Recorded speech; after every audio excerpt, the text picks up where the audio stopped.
کہنے کو تو خضدار بلوچستان کی ترقی یافتہ دوسرا بڑا شہر کہلاتا ہے۔ گوادر کے بعد سی پیک کا دوسرا بڑا مرکز بھی خضدار ہی ہے، مگر یہاں کے لوگ بنیادی سہولیات سے محروم ہیں۔ بلوچستان سے نکلنے والی گیس سے یہاں کے لوگ محرومیت کا شکار ہیں۔ نہ ہمارے یہاں گیس ہے، نہ کچھ نہیں ہے، سہولت نہیں ہے۔ لکڑی کا من 700 ہے، ابھی قیمت آسمانوں سے بات کر رہے ہیں۔ ہمارے لیے گزارش ہے سرکار سے کہ ہمارے یہ قدرتی جنگلات ہیں جس میں زیتون کے یہ درخت ہیں اور دوسرے درخت ہیں، یہ ان کو کٹائی کر کے یہاں بیچ رہے ہیں، اور جن کی وجہ سے بارشیں بھی نہیں ہو رہی، زیر زمین پانی بھی ختم ہو رہا ہے اور ہمارے جنگلی حیات بھی ختم ہو رہے ہیں۔ سردی کے بڑھتے ہی لکڑیوں کے مانگ میں بھی اضافہ ہوا ہے۔ شہری 700 روپے سے لے کر 1000 روپے فی من خریدنے پر مجبور ہو گئے ہیں۔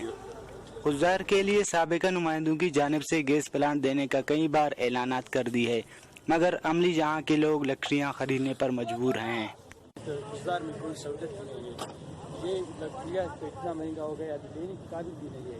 خضدار میں کئی بار گیس کا منظوری ہوا ہے، لیکن ہم آہستہ آہستہ بڑھ رہا ہے اور گیس کی بالکل سہولت ہی نہیں ہے ہم لوگ کو۔ اور خضدار جو بلوچستان کا دوسرا بڑا شہر ہے، گیس کا تو کب سے کہہ رہے ہیں کہ بھئی گیس جنگلات و قیمتی درختوں کو کاٹ کر ختم کیا جا رہا ہے، بارشیں بھی نہ ہونے کے برابر ہے۔